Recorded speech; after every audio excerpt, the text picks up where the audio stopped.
ನಮಸ್ಕಾರ, ನಾನು ನಿಮ್ಮ ಆಶೀಶ್ ಸಾರಡ್ಕ. ಇವತ್ತಿನ ವಿಡಿಯೋಗೆ ನಿಮಗೆ ಸ್ವಾಗತ. ನಿನ್ನೆ ಬೇಜಾರಲ್ಲಿ ಇದ್ದವರೆಲ್ಲ ಇವತ್ತು ಖುಷಿಯಲ್ಲಿದ್ದಾರೆ, ನಿನ್ನೆ ಖುಷಿಯಲ್ಲಿದ್ದವರು ಇವತ್ತು ಬೇಜಾರಲ್ಲಿದ್ದಾರೆ. ಕಾರಣ ಏನು ಗೊತ್ತಾ? ಭಾರತೀಯ ಸ್ಟಾಕ್ ಮಾರ್ಕೆಟ್ನಲ್ಲಿ PSU ಭಕ್ತರು ಮತ್ತು PSU ವಿರೋಧಿಗಳು ಅಂತ ಹೇಳುವ ಎರಡು ಬಣದವರು ಇದ್ದಾರೆ. PSUನಲ್ಲಿ ತುಂಬ ಹೂಡಿಕೆಯನ್ನು ಮಾಡಿರುವಂತಹ ಕೆಲವರು ನಿನ್ನೆ PSUಗಳು ಬಿದ್ದಾಗ ತುಂಬ ಬೇಜಾರಿನಲ್ಲಿದ್ದರು. ಇವತ್ತು PSUಗಳು ಮೇಲಕ್ಕೆ ಹೋಗಿದ್ದಾವೆ, ಅವರು ಖುಷಿಯಲ್ಲಿದ್ದಾರೆ. ರೈಲ್ವೆ ಸ್ಟಾಕ್ಸ್ ಇವತ್ತು ಮೇಲಕ್ಕೆ ಹೋಗಿದ್ದಾರೆ, ಅವುಗಳಲ್ಲಿ ಇನ್ವೆಸ್ಟ್ ಮಾಡಿದವರು ತುಂಬ ಖುಷಿಯಲ್ಲಿದ್ದಾರೆ. ಅಂಡ್ ಅದನ್ನು ವಿರೋಧಿಸಿದವರು ಬೇಜಾರಿನಲ್ಲಿದ್ದಾರೆ. ಬಟ್ ಇವತ್ತಿನ ಸ್ಪೆಸಿಫಿಕ್ ಸ್ಟಾಕ್ ಮಾರ್ಕೆಟ್ ಮೂವ್ಮೆಂಟನ್ನು ನಾವು ನೋಡಿದರೆ, ನಿಫ್ಟಿ ಓಪನ್ ಆಗಿದ್ದು 21,600 ಆಸುಪಾಸಿನಲ್ಲಿ, 670 ಆ ಆಸ್ಪಾಸ್ನಲ್ಲಿ ಓಪನ್ ಆಯಿತು. 21,719ನಲ್ಲಿ ಕ್ಲೋಸ್ ಕೊಟ್ಟಿದೆ. So it is positive closing. And ನಾನು ಒಂದು ಟ್ರೆಂಡ್ ಲೈನನ್ನು ಈ ನಿಫ್ಟಿಯ ಚಾರ್ಟ್ನ ಮೇಲೆ ಡ್ರಾ ಮಾಡಿ ನೋಡ್ತಾ ಇದ್ದೀನಿ. ಡೈಲಿ ಟೈಮ್ ಫ್ರೇಮ್ನಲ್ಲಿ ಈ ಟ್ರೆಂಡ್ ಲೈನನ್ನು ಡ್ರಾ ಮಾಡಿದಾಗ ಇದು ಬಹಳ ಚೆನ್ನಾಗಿ ಈ ಟ್ರೆಂಡ್ ಲೈನನ್ನು ರೆಸ್ಪೆಕ್ಟ್ ಮಾಡಿಕೊಂಡು ಮೂವ್ ಆಗ್ತಾ ಇದೆ. ನಿನ್ನೆಯ ಫಾಲ್ ಕೂಡ, ನಿನ್ನೆ ಸ್ಟಾಕ್ ಮಾರ್ಕೆಟ್ ಬಿದ್ದಾಗಲೂ ಕೂಡ ಇದೇ ಟ್ರೆಂಡ್ ಲೈನ್ನಿಂದ ಅದು ಸಪೋರ್ಟನ್ನು ಪಡೆದುಕೊಂಡು ಮೇಲಕ್ಕೆ ಹೋಗಿತ್ತು. ಇವತ್ತು ಓಪನ್ ಆಗಿದ್ದು ಅದೇ ಟ್ರೆಂಡ್ ಲೈನ್ನಲ್ಲಿ, ಅದರಿಂದ ಮೇಲೆ ಕ್ಲೋಸಿಂಗನ್ನು ಕೊಟ್ಟಿದೆ. ಇದು ಟ್ರೆಂಡ್ ಲೈನ್ ಸಪೋರ್ಟ್ ಇದೇ ರೀತಿಯಲ್ಲಿ ಬಂದಿರುವಂತಹದ್ದು ಅಕ್ಟೋಬರ್ನಿಂದ, ಕಳೆದ ವರ್ಷದ ಅಕ್ಟೋಬರ್ನಿಂದ ಇದೇ ರೀತಿಯ ಚಾರ್ಟ್ ಮೂವ್ಮೆಂಟ್ ನಮಗೆ ನೋಡೋದಕ್ಕೆ ಸಿಗ್ತಾ ಇದೆ. ಆಲ್ಮೋಸ್ಟ್ ಅಕ್ಟೋಬರ್ 26ರಿಂದ ಮತ್ತೆ ಈ ಟ್ರೆಂಡ್ ಲೈನ್ನಲ್ಲಿಯೇ ನಿಫ್ಟಿ ಸಪೋರ್ಟ್ ಹೊಂದಿಕೊಂಡು ಅಥವಾ ಅದರ ಮೇಲೆ ಟ್ರೇಡ್ ಆಗ್ತಾ ಇದೆ. ಸೊ ಬೇಸಿಕಲಿ ನಿಫ್ಟಿ ಇನ್ನೂ ಕೂಡ ಬುಲ್ಲಿಶ್ ಆಗಿದೆ ಅನ್ನೋದನ್ನು ಇದು ಹೇಳ್ತಾ ಇದೆ. ಆ್ಯಂಡ್ ಸಪೋರ್ಟ್ ಮತ್ತು ರೆಸಿಸ್ಟೆನ್ಸ್ ವಿಚಾರಕ್ಕೆ ನಾವು ಬಂದ್ವಿ ಅಂತ ಹೇಳಿದರೆ, 21,600 ಆಸುಪಾಸಿನಲ್ಲಿಯೇ ಸಪೋರ್ಟ್ ಇದೆ. ಆ್ಯಂಡ್ ಮೇಲಕ್ಕೆ ಹೋದರೆ ರೆಸಿಸ್ಟೆನ್ಸ್ 21,800 ಆಸುಪಾಸಿನಲ್ಲಿ, ಮತ್ತು 22,000, ಅಲ್ಲಿಂದ ಮೇಲೆ ಹೋದರೆ 22,050, ಮತ್ತು ಅದಕ್ಕಿಂತ ಮೇಲೆ ಹೋಯಿತು ಅಂತ ಹೇಳಿದರೆ 22,094, ಮತ್ತು ಎಲ್ಲದಕ್ಕಿಂತ ಮೇಲೆ ಆಲ್ ಟೈಮ್ ಹೈ 22,133 ಆಸುಪಾಸಿನಲ್ಲಿ ರೆಸಿಸ್ಟೆನ್ಸ್ ಇದೆ. ಸಪೋರ್ಟ್ ಕೆಳಗೆ ಹೋಗ್ತಾ ಹೋದ ಹಾಗೆ ಬೇರೆ ಬೇರೆ ಸಪೋರ್ಟ್ಗಳು ಇದ್ದಾವೆ. ಬಟ್ ಈಗ ಬುಲ್ಲಿಶ್ ಅನ್ನಿಸುವಂತಹ ಮಟ್ಟಿನಲ್ಲಿ ನಿಫ್ಟಿ ಇರುವ ಕಾರಣ ಸಪೋರ್ಟ್ ಬಗ್ಗೆ ನಾನು ಹೆಚ್ಚು ಆಲೋಚನೆ ಮಾಡೋದಕ್ಕೆ ಹೋಗ್ತಿಲ್ಲ. ಬಟ್ ನಿಮಗೆ ಇವತ್ತು ನನಗೆ ಖುಷಿ ಕೊಟ್ಟಂತಹ ಮೂಮೆಂಟ್ ಅಥವಾ ತುಂಬ ಡಿಸೈಸಿವ್ ಅನ್ನಿಸಿದಂತಹ ಮೂಮೆಂಟ್ IRFCಯಲ್ಲಿ ಬಂದದ್ದು. ಬುಲ್ಲಿಶ್ ಎನ್ಗಲ್ಫಿಂಗ್ ಅಂತ ನಾವು ಒಂದು ಚಾರ್ಟ್ ಪ್ಯಾಟರ್ನನ್ನು ಕರಿತೀವಿ. ಆ ಚಾರ್ಟ್ ಪ್ಯಾಟರ್ನ್ IRFCಯಲ್ಲಿ ಇವತ್ತು ನಮಗೆ ಕಾಣೋದಕ್ಕೆ ಸಿಕ್ಕಿತ್ತು. And this is good news. ಇವತ್ತು ವಾಲ್ಯೂಮ್ ಕೂಡ ಚೆನ್ನಾಗಿತ್ತು, IRFCಯಲ್ಲಿ ಮೂಮೆಂಟ್ ಕೂಡ ಚೆನ್ನಾಗಿತ್ತು. But a word of advice, ಇಲ್ಲಿ ನೀವು ಫ್ರೆಶ್ ಬೈಯಿಂಗ್ ಮಾಡುವ ಆಲೋಚನೆಯನ್ನು ಮಾಡ್ತಾ ಇದ್ದರೆ you are taking a big risk. ಅದರ ಬಗ್ಗೆ ಆಲೋಚನೆ ಮಾಡಿಕೊಂಡು ಮತ್ತೆ ನೋಡಿ. ನಿಮ್ಮ ಬೈಯಿಂಗ್ ಪ್ರೈಸ್ 80-100 ಆಸ್ಪಾಸ್ನಲ್ಲಿದೆ ಅಂತ ಹೇಳಿದರೆ you don't have anything to worry about right now. But 150, 155, 160 ಮೇಲೆ ನಿಮ್ಮ ಬೈಯಿಂಗ್ ಇದೆ ಅಂತ ಹೇಳಿದರೆ ನೀವಿನ್ನೂ ಕೂಡ ಡೇಂಜರ್ ಝೋನ್ನಲ್ಲಿ ಇದ್ದೀರಿ. You shouldn't have bought it at that price. ಆದರೆ ಬೈ ಮಾಡಿದ್ದೀರಿ ಅಂತ ಹೇಳಿದರೆ ನಿಮ್ಮ ಟೈಮ್ ಹೊರೈಸನ್ ತುಂಬ ದೊಡ್ಡದಿದ್ದರೆ ಆಲೋಚನೆ ಮಾಡಬೇಕಾಗಿಲ್ಲ. 1, 2, 3 ತಿಂಗಳ ಟೈಮ್ ಫ್ರೇಮ್ನಲ್ಲಿ ನೀವು ಖರೀದಿಯನ್ನು ಮಾಡಿದರೆ, ಅಷ್ಟು ಸಮಯದಲ್ಲಿ ನನಗೆ ದುಡ್ಡು ವಾಪಸ್ ಬೇಕು ಅನ್ನುವ ಕಾರಣಕ್ಕೆ ನೀವು ಖರೀದಿ ಮಾಡಿದ್ದಿದ್ರೆ, ದೆನ್ ಇಲ್ಲಿ ಬರುವಂತಹ ಅಪ್ ಮೂವ್ನಲ್ಲಿ ನೀವು ಎಕ್ಸಿಟ್ ಆಗುವಂತಹ ಆಲೋಚನೆಯನ್ನು ಮಾಡಬೇಕು.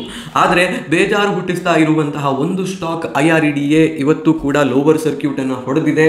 ಇದಕ್ಕೆ ಇನ್ನಿರುವಂತಹ ಸಪೋರ್ಟ್ ಅಂತ ಹೇಳಿದರೆ 155 ಆಸುಪಾಸಿನಲ್ಲಿ ಒಂದು ಸಪೋರ್ಟ್ ಇದೆ, 148 ಆಸುಪಾಸಿನಲ್ಲಿ ಒಂದು ಸಪೋರ್ಟ್ ಇದೆ. ಅದಕ್ಕಿಂತ ಕೆಳಗೆ ಬಂದರೆ ನೀವು ಇನ್ನೊಂದು ಸಪೋರ್ಟ್ ಇರುವಂತಹದ್ದು 135 ಆ್ಯಂಡ್ 126 ಆಸುಪಾಸಿನಲ್ಲಿ. ಇದು ಎಲ್ಲಿಗೆ ಬಂದು ನಿಲ್ಲುತ್ತೆ ಅಂತ ಹೇಳೋದು ಗೊತ್ತಾಗೋದಿಲ್ಲ. ಯಾಕೆ ಅಂದರೆ ಯಾರು ಇಲ್ಲಿ ತಮ್ಮ ಪೊಸಿಷನ್ಗಳನ್ನು ಸೆಲ್ ಮಾಡ್ತಿದ್ದಾರೆ ಅನ್ನೋದು ಗೊತ್ತಾಗ್ತಿಲ್ಲ. ಬಟ್ IREDAನಲ್ಲಿ ನಿಮಗೆ ಯಾವ ದಿನ ಸೆಲ್ ಮಾಡುವಂತಹ ಆಪರ್ಚುನಿಟಿ ಇತ್ತು ಅಂತ ಹೇಳಿದರೆ 5/2/2024 ಅಂದರೆ ಫೆಬ್ರವರಿ 5ನೇ ತಾರೀಕಿಗೆ ಅದೊಂದು ಸ್ಪಿನ್ನಿಂಗ್ ಟಾಪ್ ಅಂತ ಹೇಳುವಂತಹ ಫಾರ್ಮೇಷನನ್ನು ಕೊಟ್ಟಿತ್ತು. ಆ ಫಾರ್ಮೇಷನ್ ಟೆಕ್ನಿಕಲ್ ಆಗಿ ನಿಮಗೆ ಬುಲ್ಲಿಶ್ನೆಸ್ ಮುಗೀತಾ ಇದೆ ಅನ್ನುವಂತಹ ಇಂಡಿಕೇಶನನ್ನು ಕೊಡುತ್ತೆ. ಇದನ್ನು ಕೂಡ ಮಾರ್ಕ್ ಮಾಡಿ ನಾನು ಫೋಟೋವನ್ನು ಯೂಟ್ಯೂಬ್ ಕಮ್ಯುನಿಟಿಯಲ್ಲಿ, ಇನ್ಸ್ಟಾಗ್ರಾಮ್ನಲ್ಲಿ ಅದರಲ್ಲಿರುವಂತಹ ಫೋಟೋಸ್ನಲ್ಲಿ ಹಾಕ್ತೀನಿ. ಫೇಸ್ಬುಕ್ನಲ್ಲಿ ನೀವು ನನ್ನನ್ನು ಫಾಲೋ ಮಾಡ್ತಿದ್ರೆ ನಾನು ಈ ವಿಡಿಯೋವನ್ನು ಅಪ್ಲೋಡ್ ಮಾಡಿದ ನಂತರ ಅದರ ಕಮೆಂಟ್ ಸೆಕ್ಷನ್ನಲ್ಲಿ ಈ ಫೋಟೋಗಳನ್ನು ಹಾಕ್ತೀನಿ. So that you can learn and you can decide what to do. ಇದಾದಮೇಲೆ ಇನ್ನು ನಾವು ಯಾವ ಕಾರಣದಿಂದಾಗಿ ಈ ರೀತಿಯ ಮೂಮೆಂಟ್ಸ್ ನಿಫ್ಟಿಯಲ್ಲಿ ಬರ್ತಿದೆ ಅನ್ನುವ ಆಲೋಚನೆಯನ್ನು ಮಾಡಿದರೆ, ಸ್ಪೆಸಿಫಿಕ್ ಆಗಿ ನಮಗೆ ಕಾಣೋದಕ್ಕೆ ಸಿಗ್ತಾ ಇರುವಂತಹದ್ದು 2 ಸ್ಟಾಕ್ಗಳು ಬುಲ್ಲಿಶ್ನೆಸ್ಗೆ ಕಾರಣ ಆಗ್ತಾ ಇರುವಂತಹದ್ದು. ರಿಲಯನ್ಸ್ ಇಂಡಸ್ಟ್ರೀಸ್ ಇದು ಚೆನ್ನಾಗಿರುವಂತಹ ಅಪ್ ಮೂವ್ ಅನ್ನು ಕೊಡ್ತಾ ಇದೆ. ಆ್ಯಂಡ್ ಅದನ್ನು ಅಷ್ಟೇ ನೆಗೆಟ್ ಮಾಡ್ತಾ ಇರುವಂತಹದ್ದು HDFC ಬ್ಯಾಂಕು. HDFC ಬ್ಯಾಂಕ್ ಮತ್ತೆ ಮತ್ತೆ ಮತ್ತೆ ಮತ್ತೆ ಬೀಳ್ತಾ ಇರುವಂತಹ HDFC ಬ್ಯಾಂಕ್ 1400 ಕ್ರಾಸ್ ಮಾಡೋದು ಸಾಧ್ಯ ಆಗ್ತಾ ಇಲ್ಲ. ಆ್ಯಂಡ್ ರಿಲಯನ್ಸ್ ಇಂಡಸ್ಟ್ರೀಸ್ ಬ್ರೇಕ್ಔಟ್ ಆಗುವ ಪ್ರಯತ್ನದಲ್ಲಿದೆ. 2950 ಇದಕ್ಕಿರುವಂತಹ ರೆಸಿಸ್ಟೆನ್ಸ್. ಕಾರಣ 3 ರಿಂದ 4 ಸರ್ತಿ 2950 ಆಸುಪಾಸಿನಲ್ಲಿ ಇದು ರೆಸಿಸ್ಟೆನ್ಸ್ ಅನ್ನು ಫೇಸ್ ಮಾಡಿ ಕೆಳಗೆ ಬಂದಿದೆ. ಆ್ಯಂಡ್ ಇದಕ್ಕೆ ಡೈಲಿ ಟೈಮ್ ಫ್ರೇಮ್ನಲ್ಲಿ ಇರುವಂತಹ ಸಪೋರ್ಟ್ 2839 ರೂಪಾಯಿಯ ಆಸುಪಾಸಿನಲ್ಲಿ, ಅಂದರೆ 2840 ರೂಪಾಯಿ ಅಂತ ಹೇಳುವ ನಂಬರನ್ನು ನೀವು ಆಲೋಚನೆ ಮಾಡಬಹುದು. This is giving a Darvas box pattern. ಇಲ್ಲಿ ಇದು ಬ್ರೇಕ್ಔಟ್ ಆದರೆ 3000 ಆಸುಪಾಸಿಗೆ ಹೋಗುವಂತಹ ಸಾಧ್ಯತೆ ಇದೆ. I am betting on it. ಇದು ಬ್ರೇಕ್ಔಟ್ ಕೊಡುವ ಸಾಧ್ಯತೆ ಇದೆ ಅನ್ನುವಂತಹ ನಂಬಿಕೆ ನನ್ನದು. ಬಿಕಾಸ್ ನಿಫ್ಟಿ ಮೇಲಕ್ಕೆ ಹೋಗಬೇಕು ಅಂತ ಹೇಳಿದರೆ ಒಂದು HDFC ಬ್ಯಾಂಕ್ ಮೇಲಕ್ಕೆ ಹೋಗಬೇಕು, ಇಲ್ಲದಿದ್ದರೆ ರಿಲಯನ್ಸ್ ಇಂಡಸ್ಟ್ರೀಸ್ ಮೇಲಕ್ಕೆ ಹೋಗಬೇಕು. HDFC ಬ್ಯಾಂಕ್ ಮೇಲಕ್ಕೆ ಹೋಗುವಂತಹ ಸಾಧ್ಯತೆ ಕಮ್ಮಿ ಇರುವ ಕಾರಣದಿಂದಾಗಿ Reliance will push it up ಅನ್ನೋದು ನನ್ನ ನಂಬಿಕೆ. I may be wrong, I may go wrong. ಹಾಗಾಗಿ ಇದನ್ನು ಇನ್ವೆಸ್ಟ್ಮೆಂಟ್ ಅಡ್ವೈಸ್ ಅಂತ ಕನ್ಸಿಡರ್ ಮಾಡಬಾರ್ದು. ಹಿಂಡಾಲ್ಕೋ ಇವತ್ತು 10% ಆಲ್ಮೋಸ್ಟ್ ಬಿದ್ದಿದೆ ಅಂತ ಕಾಣುತ್ತೆ because of some internal news and some subsidiary issues. Small cap index, mid cap index ಎಲ್ಲವೂ ಕೂಡ ಮೇಲಕ್ಕಿತ್ತು. ಈಗ ನಾವು ಇನ್ನೊಂದು ವಿಷಯವನ್ನು ಡಿಸ್ಕಸ್ ಮಾಡಬೇಕು. ನಿನ್ನೆ ಮತ್ತು ಇವತ್ತು ಮಾರ್ಕೆಟ್ ಒಂದಿಷ್ಟು ವಿಚಾರಗಳನ್ನು ಕುರಿತಾಗಿ ಕಾಷಿಯಸ್ ಆಗಿತ್ತು. ಕಾಷಿಯಸ್ ಆಗಿದ್ದದ್ದು ಯಾವ ವಿಚಾರಗಳ ಬಗ್ಗೆ? ಭಾರತದಲ್ಲಿ ಇನ್ಫ್ಲೇಷನ್ ನಂಬರ್ಸ್ ಬರೋದಿತ್ತು, ನಿನ್ನೆ ಬಂದಿತ್ತು. ನಮ್ಮ ಇನ್ಫ್ಲೇಷನ್ ಎಕ್ಸ್ಪೆಕ್ಟ್ ಮಾಡಿದ್ದಕ್ಕಿಂತ ಕಮ್ಮಿ ಇದೆ, ಅಂದರೆ ಹಣದುಬ್ಬರ ನಾವು ಎಕ್ಸ್ಪೆಕ್ಟ್ ಮಾಡಿದ್ದಕ್ಕಿಂತ ಕಮ್ಮಿ ಇದೆ. This is good news for us. Rate cut ಮಾಡುವ ಸಾಧ್ಯತೆ ಭವಿಷ್ಯದಲ್ಲಿ ಇರಬಹುದು. ಇಂಟ್ರೆಸ್ಟ್ ರೇಟ್ ಕಟ್ ಆಯಿತು ಅಂತ ಹೇಳಿದರೆ ಸಾಲಗಳು ಚೀಪ್ ಆಗ್ತವೆ. ಸಾಲಗಳು ಚೀಪ್ ಆಯಿತು ಅಂತ ಹೇಳಿದರೆ ಹೆಚ್ಚಿನ ಬೆಳವಣಿಗೆ ಇಲ್ಲಿ ಕಾಣೋದಕ್ಕೆ ನಮಗೆ ಸಿಗುತ್ತೆ. ಇನ್ನೊಂದು IIP ಡೇಟಾ ಅಂತ, ಇಂಡಸ್ಟ್ರಿಯಲ್ ಪ್ರೊಡಕ್ಷನ್ ಡೇಟಾ ಅಂತ ಹೇಳ್ತೀವಿ. ಇಂಡಸ್ಟ್ರಿಯಲ್ ಔಟ್ಪುಟ್ ಹೆಚ್ಚಿದೆಯಾ, ತುಂಬ ಕೆಲಸ ಭಾರತದಲ್ಲಿ ಆಗ್ತಾ ಇದೆಯಾ, ಬೇರೆ ಬೇರೆ ಸೆಕ್ಟರ್ಗಳಲ್ಲಿ ಹೇಗಿದೆ ಡಿಮಾಂಡ್ ಅಂತ ಹೇಳೋದನ್ನು ಇದು ಹೇಳುತ್ತೆ. ಈ ಡೇಟಾ ಕೂಡ ಪಾಸಿಟಿವ್ ಆಗಿ ಬಂದಿದೆ. 3.2% ಡಿಸೆಂಬರ್ನಲ್ಲಿ ಗ್ರೋತನ್ನು IIP ತೋರಿಸಿದೆ. ಇದರ ಪ್ರಕಾರ Indian markets are positive. Indian inflation is coming down. It is under control. So our markets are poised for a positive growth. But mother market ಅಂತ ಹೇಳುವಂತಹದ್ದು ಅಮೆರಿಕದ್ದು. US markets are considered as mother markets. And ಅಲ್ಲಿ ಇವತ್ತು CPI inflation data ಬಂದಿದೆ. And inflation is slightly higher than expected. Inflation ಹೆಚ್ಚಿದೆ ಅಂತ ಹೇಳಿದರೆ rate cuts ಆಗೋದಿಲ್ಲ. ಇದನ್ನು ನಾವು ಮ್ಯಾಕ್ರೋ ಇಂಡಿಕೇಟರ್ಸ್ ಅಂತ ಹೇಳ್ತೀವಿ. ಹೇಗೆ ಈ ಇನ್ಫ್ಲೇಷನ್ ಡೇಟಾ ನಮಗೆ ಮ್ಯಾಟರ್ ಆಗುತ್ತೆ ಅನ್ನುವಂತಹ ಆಲೋಚನೆಯನ್ನು ನೀವು ಮಾಡ್ತಾ ಇದ್ದರೆ ಇನ್ವೆಸ್ಟಿಂಗ್ನಲ್ಲಿ ಎಲ್ಲವೂ ಕೋರಿಲೇಟೆಡ್ ಆಗಿದೆ ಅನ್ನೋದಕ್ಕೆ ಇದು ಒಂದು ಎಕ್ಸಾಂಪಲ್. ಅಮೆರಿಕಾದಲ್ಲಿ ಇನ್ಫ್ಲೇಷನ್ ಕಂಟ್ರೋಲ್ ಆಗಲಿಲ್ಲ ಅಂತ ಹೇಳಿದರೆ ಫೆಡರಲ್ ರಿಸರ್ವ್ ಅಂತ ಹೇಳುವಂತಹ ಒಂದು ಇನ್ಸ್ಟಿಟ್ಯೂಟ್, ನಮ್ಮಲ್ಲಿ ಹೇಗೆ RBI ಇದೆಯೋ ಹಾಗೆ ಅಮೆರಿಕಾದಲ್ಲಿ ಫೆಡರಲ್ ರಿಸರ್ವ್ ಅನ್ನುವಂತಹ ಒಂದು ಇನ್ಸ್ಟಿಟ್ಯೂಷನ್ ಇದೆ. ಅವರು ಯಾವುದೇ ರೀತಿಯ ರೇಟ್ ಕಟ್ಟನ್ನು ಮಾಡೋದಿಲ್ಲ.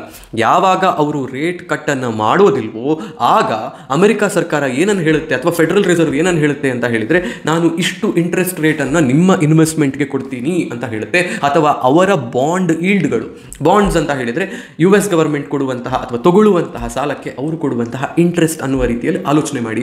5 ವರ್ಷದ್ದು, 10 ವರ್ಷದ್ದು, 1 ವರ್ಷದ್ದು, ಹೀಗೆ ಬೇರೆ ಬೇರೆ ಟೈಮ್ ಫ್ರೇಮ್ನ ಬಾಂಡ್ಗಳನ್ನು ಅವರು ಕೊಡ್ತಾರೆ. ಆ್ಯಂಡ್ ಈ ಬಾಂಡ್ ಈಲ್ಡ್ ಹೆಚ್ಚಿದ್ರೆ ಅಮೆರಿಕಾದಲ್ಲಿ ಅವರು ಮಾಡುವಂತಹ ಹೂಡಿಕೆಗೆ ಹೆಚ್ಚಿನ ರಿಟರ್ನ್ಸ್ ಸಿಗುತ್ತೆ.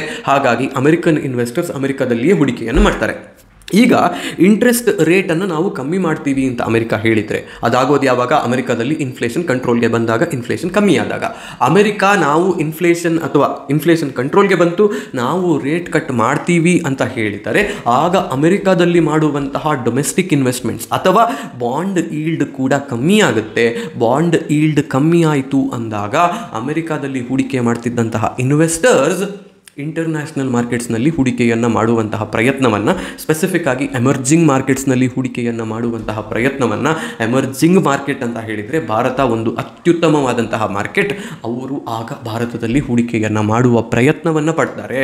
ಭಾರತದಲ್ಲಿ FII ಹೋಲ್ಡಿಂಗ್ ಅಥವಾ FII ಇನ್ವೆಸ್ಟ್ಮೆಂಟ್ ಹೆಚ್ಚಾಗ್ತಾ ಹೋಯಿತು ಅಂತ ಹೇಳಿದರೆ ನಮ್ಮ ಮಾರ್ಕೆಟ್ಗಳು ಪಾಸಿಟಿವ್ ಮೊಮೆಂಟಮನ್ನು ಪಡಿತಾವೆ, ಹೆಚ್ಚಿನ ಮೂಮೆಂಟನ್ನು ಅವು ಪಡಿತಾವೆ. ಇದೇ ದಿಕ್ಕಿನಲ್ಲಿ ನೀವು ನೋಡಿದರೆ FII investment has been positive today. 376 ಕೋಟಿ ರೂಪಾಯಿಯ ನೆಟ್ ಬೈಯಿಂಗನ್ನು ಅವರು ಮಾಡಿದ್ದಾರೆ. DIIಗಳು ಕೂಡ 274 ಕೋಟಿಯಷ್ಟು ಬೈಯಿಂಗನ್ನು ಮಾಡಿದ್ದಾರೆ. So they are trying to slightly become bullish towards Indian markets. Rate cuts ಮಾರ್ಚ್ನಲ್ಲಿ ಮಾಡೋದಿಲ್ಲ ಅಂತ ಫೆಡರಲ್ ರಿಸರ್ವ್ನ ಚೇರ್ಮನ್ ಆಗಿರುವಂತಹ ಜೆರೋಮ್ ಪೋವೆಲ್ ಹೇಳಿದ್ರು. ಮಾರ್ಚ್ನಲ್ಲಿ ಹಾಗಾಗಿ ಏನನ್ನು ಎಕ್ಸ್ಪೆಕ್ಟ್ ಮಾಡೋದಕ್ಕಾಗೋದಿಲ್ಲ. ಏಪ್ರಿಲ್ ಟೈಮ್ ಫ್ರೇಮ್ನಲ್ಲಿ ಒಂದು ವೇಳೆ ಇನ್ಫ್ಲೇಷನ್ ಅಂಡರ್ ಕಂಟ್ರೋಲ್ ಅಂತ ಅನಿಸಿ ಅವರು ರೇಟ್ ಕಟ್ ಮಾಡಿದರೆ ಭಾರತಕ್ಕೆ ಅದರಿಂದ ಲಾಭ ಆಗುತ್ತೆ. So these are macro indicators that indicate the health of the market.